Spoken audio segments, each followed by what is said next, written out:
Hello મિત્રો, કેમ છો? મજામાં? આજે આપણે બનાવવાના છે મેગી બટર પાસ્તા. બહુ જ સરસ અને સાથે ટેસ્ટી. અને કયા શાકભાજી નાખવા છે એ પણ તમારા જોડે વિડીયો શેર કરું છું. કઢાઈના અંદર બટર મૂકું છું, જીરું નાખું છું, થોડા લસણ સમારેલું, લીલા મરચાં, ફણસી અને દેશી ગાજર,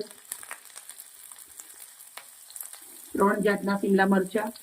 આમ બાળકો ખાતા નથી હોતા શાકભાજી, પણ તમે આવી રીતે પાસ્તા જોડે બનાવીને ખવડાવો તો બાળકો એ ટેસ્ટી ખાઈ લેશે. સાથે આપણે ડુંગળી નાખવાની છે, એ પણ મેં ઘણી તમારી છે. થોડી ક્રન્ચી લાગે એના માટે મેં 5 કટકી નાખી છે. મિક્સ કરી દેવાનું છે. 2 મિનિટ જેવું બટરના અંદર શાકભાજીને શેકી લેવાના છે. થોડું મીઠું નાખી દઉં છું, થોડી હળદર નાખી દઉં છું. હળદર મીઠું નાખી અને થોડી વાર આપણે આને કાઢવાના છે. એ બટરનો ઉપયોગ કર્યો છે. તમે જોડે દેશી ઘી હોય તો બી નાખી શકો છો. બાળકોના સેહત માટે ઘી બટર બહુ જ સરસ રહે છે. ઠંડીની મોસમ શરૂઆત થઈ ગઈ છે. મેં આવું હેલ્ધી બાળકો માટે બનાવું છું. મિત્રો, મારી વિડીયો સારી લાગે તો પ્લીઝ મને એક લાઈક કરજો, દોસ્તોની અંદર શેર કરજો. વિદેશી આઈટમ હોય છે પણ આપણે દેશી રીતે દેશી મસાલાથી બનાવીએ છીએ.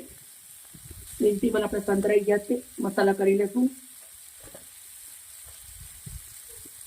લાલ મરચું, ધાણા જીરું, મસાલા નાખ્યા પછી થોડું આવી રીતે મિક્સ કરી લેવાનું છે. પાણી,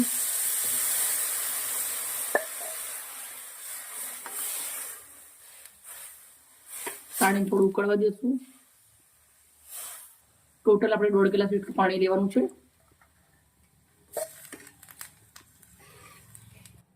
પાણી આપણું ઉકળી ગયું છે.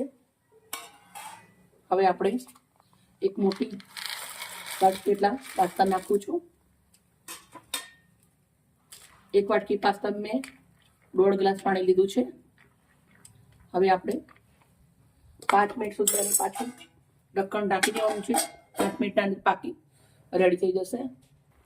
4 મિનિટ જેવું થયું છે. મેં ઢાંકણ ખોલ્યું છે અને મેં મેગીની મસાલાની પડીકી નાખું છું. હજી થોડી વાર છે પાસ્તા બનવાની આપણી. પાછું ઢક્કણ ઢાંકી દેવાનું છે.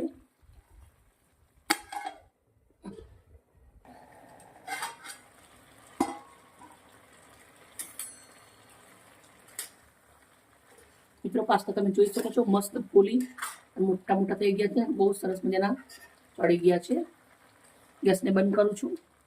થોડોક એવો અંદર સૂપ છે, કેમ કે થોડી વાર રહે એટલે પછી સૂપ પી જાય.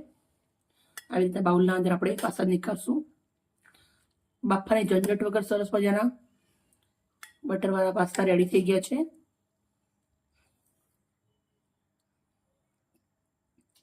બધા જ આપણે આવી રીતે નીકાળી દઈશું. મિત્રો, તમે જોઈ શકો છો આપણે કેટલા સરસ મજાના પાસ્તા બનાવી રેડી કરી દીધા છે. એકદમ હેલ્ધી છે, ટેસ્ટી છે, બાળકો માટે એકદમ સ્પેશિયલ છે. એકવાર જરૂરથી બનાવજો.